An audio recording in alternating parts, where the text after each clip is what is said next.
Here, they make you pick on it. I know that. Bucks since January. That's true. You got to pick at the beginning of the series. Opening night. You knew Middleton wasn't available at the beginning of this series. Why you got to wait for? Now, that's what we usually say. But I'm going to let you pass on that today. I'm going to let you pass. He's just starting, so he wants to be right all the time. He's a rookie. They want After a few finals, he'll be making picks game one, ready to go, definitive. All right, guys, let's stay with this game. So a couple of dunks going back and forth after Giannis Antetokounmpo dunked on Al Horford early in the third quarter and gave a stare down receiving a technical foul. Horford returned the favor in the fourth with a throwdown of his own. Horford drew a tech after the dunk as he inadvertently hit Giannis in the face in the immediate celebration. Stephen A. not happy about that tech. This is about the dumbest bleep I've seen in basketball. So Al Horford, why am I reading your tweet, by the way? You should read it in your own voice. So Al Horford drives in for a dunk on Giannis and comes down with his left arm accidentally on Giannis' face, and that's a technical foul. What the hell is as it gets? It's ridiculous. It's ridiculous, guys. You drive right, you come from the right wing, you drive right, you dunk it, you coming from the baseline, basically, you dunk it on Giannis, you come down, your arm hits his face, and that's a technical foul? Come on, y'all. Come on, y'all. Somebody got to speak up about this. We can't listen. The NBA is going to do what the NBA is going to do, but public pressure forces people to reflect upon things from time to time, anyway.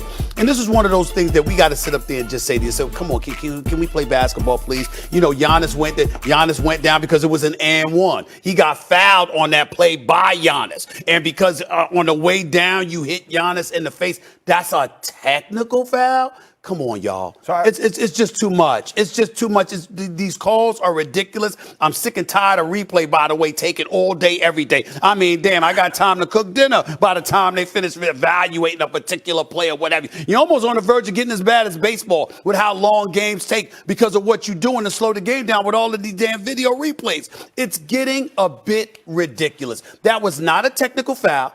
He came down, his arm came down, he hit him in the face. So what? Keep moving on, especially since you called the foul against Giannis, who fouled him on a play. Can I ask you a question Sure. before I sort of answer the question about the Al Horford technical?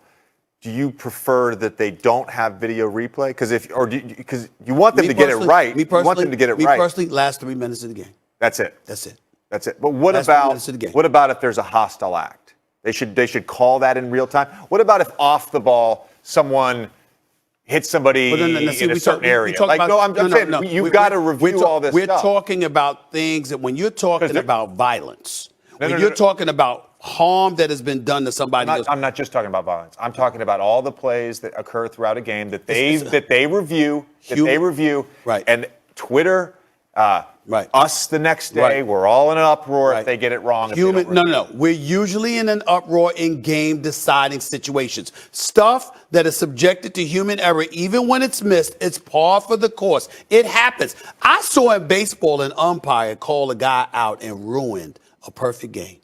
I forgot the name of the pitcher that was pitching in Detroit. You know, that umpire was crying. That official was crying after the game because he realized how wrong he was. Something like that is incredibly egregious. But at the end of the day, even though that shouldn't have happened, when you look at an NBA game, if something takes place in the first or the second quarter for something for crying out loud, stuff happens. You're going to make calls. You're going to miss calls. Stephen, what are they reviewing in those situations? They're reviewing, generally speaking, early in the game, hostile. All right, well, let me ask you. No way around it. Let me ask you a question. Let me ask you a question.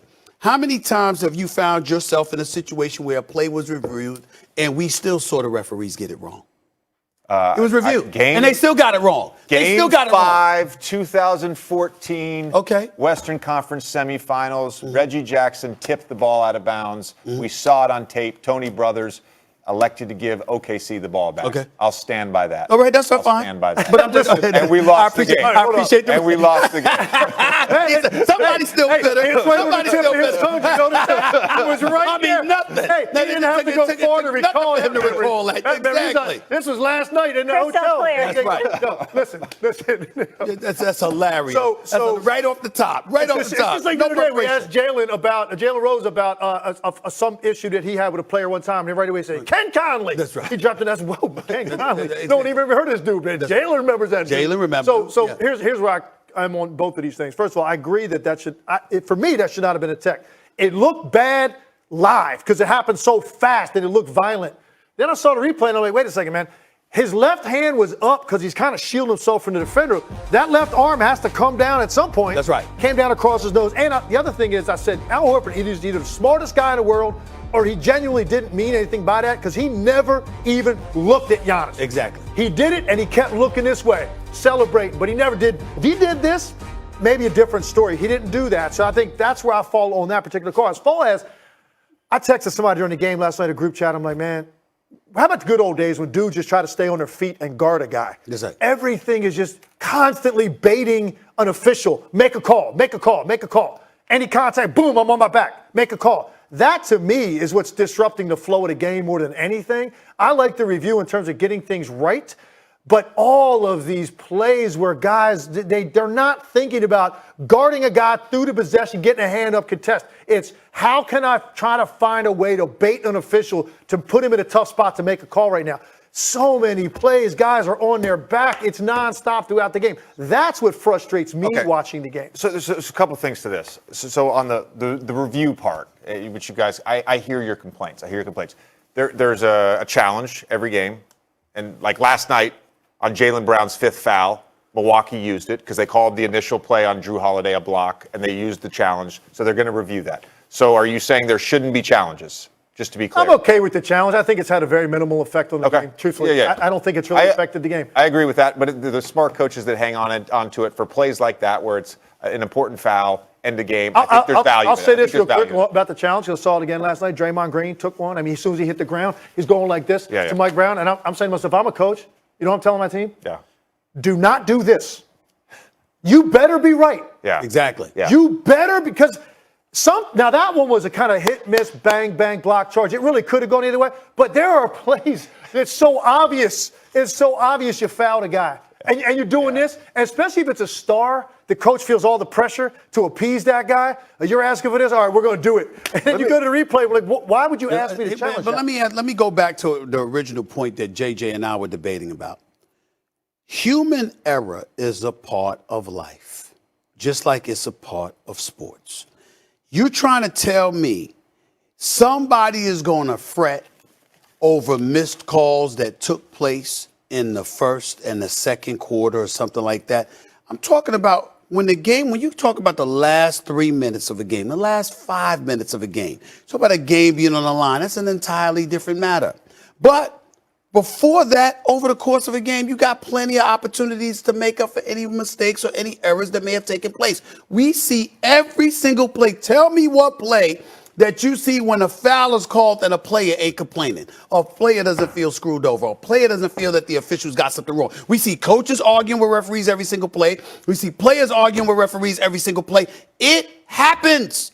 To sit up there and act like every single damn play has to be reviewed is ridiculous. It has to stop. It disrupts the rhythm and the flow of actually enjoying watching the game. You trying to tell me, Jay, that you don't sit there, Tim Lakely, you don't sit up there at times and we're watching the game and it's like, damn, I ordered dinner. I'm waiting for it. I mean, they reviewing this play. I mean, it take this damn long to decide what the right play is. Come on, y'all. Come on. Stephen A., again, you're talking about something, being able to review plays late in the game and not being able to do it earlier. But any play that they actually review earlier in the game has an impact on late game, i.e. a hostile act, i.e. a block charge foul, whatever it may be that could impact a player's availability for the rest of the game. Say a star player gets his second foul, next possession down, tries to take a charge. There's a review on that. That's his third foul. He could be out the rest of the first half. Those are the plays. They're not reviewing whether or not the ball goes off. So JJ, you're not bothered by it. I'm not bothered by it. I'm not denying that it has an impact. I'm saying, so what? Okay. Live with it. No, I agree with him to the extent that's really what they're looking at earlier in the game is the stuff he's talking about, right? It's not like it's every play they're doing that. My bigger issue than the reviews